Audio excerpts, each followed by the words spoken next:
अस्सलाम वालेकुम। आज हम आपको एक बड़ी खबर के बारे में आगाह करने के लिए जा रहे हैं।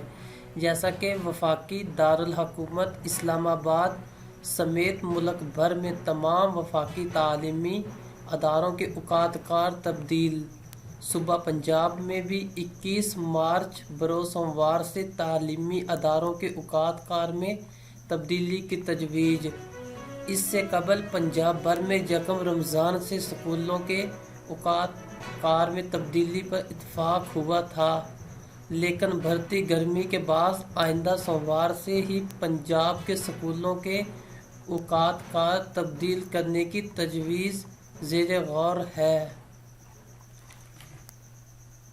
अगर आप चाहते हैं कि आपको हुकूमत पाकिस्तान की तरफ से गवर्नमेंट टीचर्स, गवर्नमेंट मुलाजमीन और स्टूडेंट्स के बारे में रोज़ाना की नई नई पॉलिसियाँ और अपडेट्स इंफॉर्मेशन और पाकिस्तान के मौजूदा हालात के बारे में आप तक इंफॉर्मेशन पहुंच सके, तो आप हमारे चैनल को सब्सक्राइब कर दें ताकि गवर्नमेंट ऑफ पाकिस्तान की तरफ से आने वाला हर नोटिफिकेशन आप तक सबसे पहले पहुंच सके।